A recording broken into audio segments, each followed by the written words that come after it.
আসসালামু আলাইকুম রহমতুল্লাহ।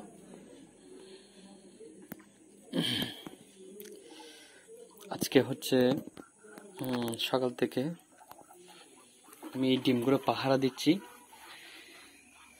গতকালকে আমি চীনা হাঁসের ডিম পেয়েছি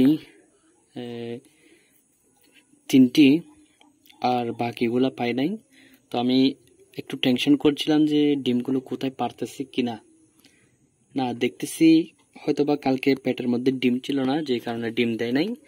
তো আজকে দেখতেছি যে ডিমগুলো সবগুলো ডিম আজকেই দিয়েছে, মানে আগামীকাল যে ডিমগুলো পারবে ওই ডিমগুলো সহ আমি ডিমগুলো বসানোর জন্য ওমে তা দেওয়ার জন্য আমি খাঁচা নিয়ে আসছি। তো আমি এই খাঁচাগুলো কিনে আনছিলাম এক মুরব্বির থেকে। তিনি দাম দিয়েছিলেন 300 টাকা, তো আমি তাকে 250 টাকা দাম দিয়েছি।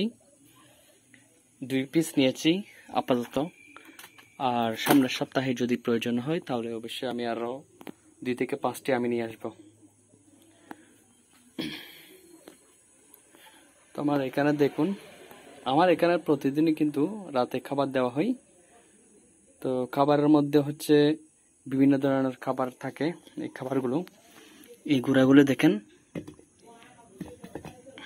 এই গুঁড়াগুলোর মধ্যে এগুলো হচ্ছে লেয়ার মুরগির খাবার, যে খাবারগুলো আমি এই হাঁস মুরগিকে সব ফার্মের মধ্যে যা কিছু থাকে সবগুলোকে আমি এই খাবারগুলো ব্যবহার করি। এই যে এই খাবারগুলো। তো চীনা হাঁসের জন্য মোটামুটি ডিমের জন্য এই খাবারগুলো প্রয়োজন। যদি ডিম দেওয়া যখন শেষ হবে তখন আমি এই হাঁসগুলোর জন্য আবার অন্য খাবার নিয়ে আসবো।